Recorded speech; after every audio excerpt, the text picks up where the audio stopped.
My role over the summer was doing the bestsellers list. So you're analyzing the sell-through of products, the price point they were at, how many quantities you sold of it for that week. We do it bi-weekly. It's called like a periods. It's periods. So we have like all these programs that tell you like this information, and then you pull the data from it. So that's a lot of what I was doing. Seeing what sold, the style numbers, colors, stuff like that. And then you're using that for the buy, which is super exciting. I was in women's ready-to-wear, and I did the brands Free People, Sanctuary, and Lucky Brand jeans, which are sold in Macy's. So the person who does the buy for those brands is going to be in charge of those brands for every single store within the Macy's retail division. Specifically for fashion and retail, Macy's is a retail company. There's a lot that goes into buying for the store. So everything that you see, Macy's, for example, I know in Herald Square has like nine different floors. The top floor is like home, all that stuff. So there is someone that goes out and picks out every single piece of floor merchandise, whether it's a couch, a kitchen table, a glassware set. And then you have your clothing, you have your shoes, and there's different elements to all of these, I want to say like departments, because there's a lot within a specific department. The buyers and planners work together synonymously, and those people are going to generate the buy, create the numbers, analyze what has sold, what will be sold. They're getting the trend forecasts from the fashion office, and those people are going to market 4 to 5 times a year, depending upon like the trend forecast and what needs to be done. Usually in fashion, in buying and planning, you're doing that by 2 seasons before it comes out. So this past summer, I bought for holiday 2020. So you're buying like winter things and stuff like that in the summertime. So a lot of our offices were in Manhattan, like for the markets, and the market is where you're gonna go to pick out the clothes, see what the vendor has, and there's a lot that goes into that like market visit. It takes all day, and it sounds like a lot, but basically the vendor is gonna pull everything that they have made for that specific season, and then Macy's or other companies too, like whatever it is, Bloomingdale's, Nordstrom, I know buys those same brands too, so they all come to market separately, obviously. And so our team is the only one that's buying for Macy's specifically, whatever it is, if it's like the Free People market. And you're going to go in there and you're going to have your plan. You're going to have your best sellers, what sold that same time last year, see if they have similar styles, because you'll want to buy those similar styles because that's what's going to sell and you want to make sales. When I was in high school, I worked a lot in retail, and fashion was something that I always wanted to do. I wasn't exactly sure what I wanted to do with fashion, but I knew I wanted to be in that industry. I wanted to be in New York City. I grew up on the outskirts of New York City and New Jersey, so I was very familiar with the city. I was supposed to start in June, the executive development program. It's an 8-week training program, and then you're placed into an assistant buyer role. So thankfully I wasn't fired, which is good. So I'm technically furloughed right now. I do have a job come June. We don't know if it's going to be exactly June, but it definitely will be in the foreseeable future. We're thinking August, but I mean, businesses are hurting right now. Like retail especially, you guys probably see online that there's sales going on every day, because surprisingly 85% of sales still come from retail stores, and there's only a small fraction of it that is online, even though there are a lot of people shopping online. Within Macy's, we actually had a college recruiter, so that's kind of like your point of contact in HR. So I'm very close with my college recruiter. I speak to her about like once a week, sometimes more. more. It depends if I have questions. I didn't know to ask questions, and I didn't know that asking questions was okay because I initially thought questions were a sign of weakness, which they are not. And it's definitely a female-dominated industry just because of like the nature and nurture of it. I actually have a lot of the interns, I'd say, I'm trying to like tell you like the percentage of like male to female in my internship class. And I want to say it was like 70-30 female to male. My closest friends in the internship were actually all males, which is funny. But yeah, I'd say it's definitely female dominated, but it doesn't have to be. And there actually are surprising, I'd say in the industry itself, I don't know the exact numbers, but there are definitely like a lot of males who work in like the jobs too.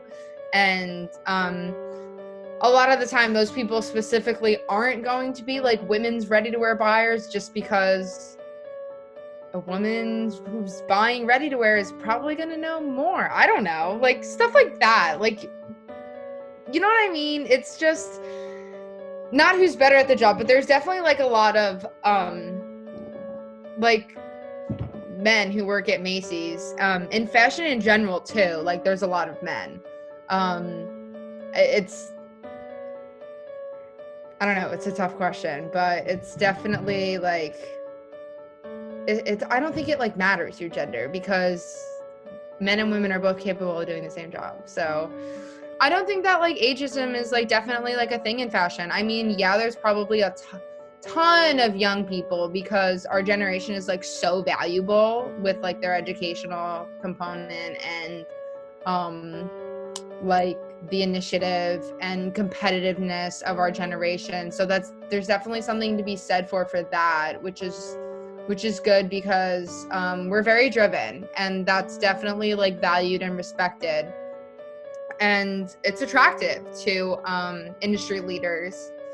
When you graduate college, you're not going to automatically be put into a DP role. It's just not how it works. You obviously start out as an intern, or you start out in EDP, and then you go to an assistant, and then you go to like an omni buyer, and then you're a DP. But that takes, you need to like learn the business first, and you can't just like assume a role that you're not ready for. So I think that there's definitely like a training component involved. So I started asking questions and asking for feedback when I took classes at LIM, and I would have separate meetings with my professors and say, what do you think I should be doing? What am I not doing right? What can I improve upon? And that was really good for me because then you also get an intimate personal connection with your professor or contact, whatever it is, and they get to know you on a personal level. And that's super important because, for example, they can be helpful later on down the road, and they could be like, oh, Madison would be perfect for this job, or whatever it is. From the get-go is super important for me to ask questions because buying specifically is very fast-paced, and yes, things happen, people make mistakes, but especially with a buy, and I'm going to get into more about like what buying is because I think that that's important too, but I'm going to talk about this first. So with that being said, it's important to ask questions because as an intern, you're not expected to know everything, and they know that. You're right out of school or you're still in school, whatever it is, and you don't know everything, and you don't have to know everything. That's the whole point of an internship. It's a learning experience, which is amazing.